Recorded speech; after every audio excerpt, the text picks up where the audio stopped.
Welcome back, ladies and gentlemen. Here we are once again rolling out with another episode of Community Steel. And let's kick off today's episode with the C53A140 Scorpion from Tranco.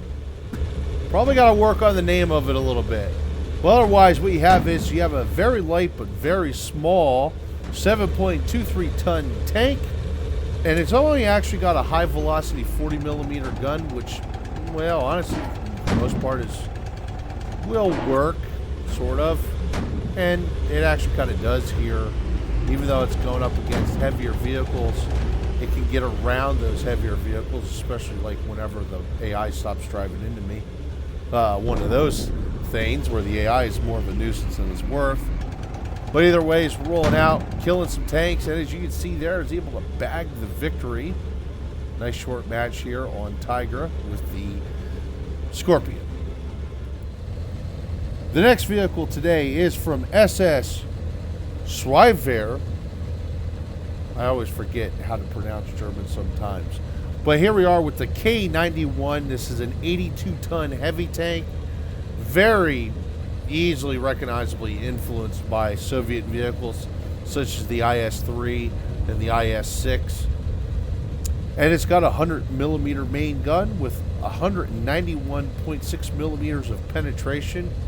It does maneuver fairly decent. It's good enough, but it's nothing to write home to mom about until you start going down a hill, and then it really gets going when you're going down hills. But it starts to dog a little bit when driving uphill. All that being said, it's got a really powerful gun and is actually decent armored. This is actually my first run I did on this map. People are going to get confused, but I didn't know that the enemy vehicles were being spawned further away. So, yeah, I didn't end up fighting anybody with the vehicle. Here we go. We got the M1A1 from Helzy XOXO. And, yeah, it's an M1A1. Well, it sort of looks like an M1A1. It's not spot on M1A1. And trust me, I'd know. It does maneuver around pretty good. She's actually got this wing in at 75.5 tons, which is actually a little heavy for the M1A1. But it does actually have the 120 millimeter main gun with 213 millimeters of penetration. And it does maneuver around pretty good, as it should for the M1 Abrams main battle tank. Just showing off some of the features here, how the gun looks and all that stuff. The turret rank could probably be a little higher on this vehicle, but it does okay. And the thing I want to point out particularly that Helzy did well on was actually the exhaust port there. It actually looks pretty close to what the M1 Abrams exhaust port actually looks like. And you can actually see that it's actually quite maneuverable. I mean, it spins on a dime, no problem whatsoever. I don't know how I penetrated that Centaurian and didn't kill it, but I didn't kill it. Went for the ram there. Now, the one thing I do want to state is it's got a ridiculous reload. 40 seconds, somewhere around 40 seconds if I recall, so it's pretty freaking long reload, especially when you can actually reload the M1 Abrams in around 7 seconds on average is the average of the M1 Abrams. By the way, folks, let's move on to the next tank here instead of sitting there and messing around.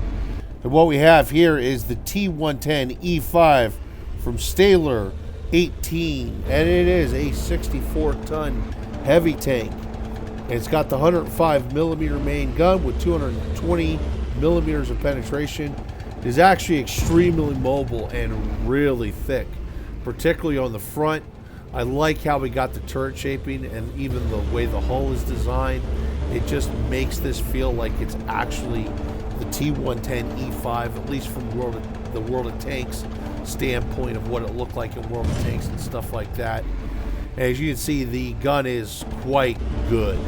It's got a really good gun for a 105 millimeter main gun, although I do believe in World of Tanks it had a 120. I might be mistaken on that. I recall it having a 120 though. But still, it's rather good tank. It feels rather good when playing with it, and just the way he did the machine gun turret, the whole 9 yards, it just makes it look really good. It's really spot on work from Staedtler. The final tank that we have here is the T14 Assault tank. This is the American prototype assault tank that was a possible replacement for the Churchill when the British was thinking about replacing the Churchill.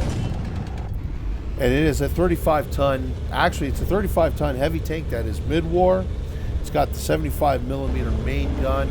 And the guy that designed this, which is Gordon, actually put the penetration on par with the real 75mm gun. So it's barely got over 100 millimeters of penetration.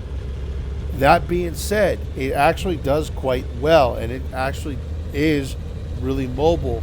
I'm actually going to let the footage play here a little bit, because while you can see I am picking on some light tanks, I actually end up picking on some heavy tank destroyers in the form of an SU-100Y, actually quite a few SU-100Ys, which, yeah, they're not super heavily armored, but that 130mm main gun that the SU-100Y has can easily penetrate the armor on this tank. At least around the lower glacis plate. And I actually do believe it can penetrate the upper glacis plate of this vehicle as well. The turret might be a little bit iffy. I might be able to get some lucky bounces out of the turret. But anyway, folks, hopefully you've been enjoying all these different Community Steel videos I've been putting out, showing all the different projects and designs that different people have put out, such as this T14 here, which is just spot on. The only thing I really didn't like about this was the color.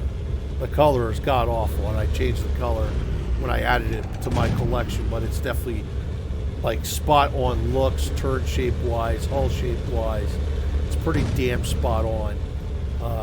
I do have to admit, I actually like how fast the gun reloads. It does make things a little bit easier. But if you think you have an interesting tank design and you want to take and see if you can get a feature on Community Steel, link to my Discord in my video description down below. Go ahead, join my Discord. Shoot me a DM with your tanks. I'm also on the Sprocket, the actual Sprocket Discord itself. So shoot me a DM with a screenshot of your tank and shoot me the blueprints, and then, you know, I can take a look at it and see if it ends up on a Community Steel video. Anyway, folks, hopefully you all enjoyed this one. Thank you very much for tuning in, and have yourself a wonderful day.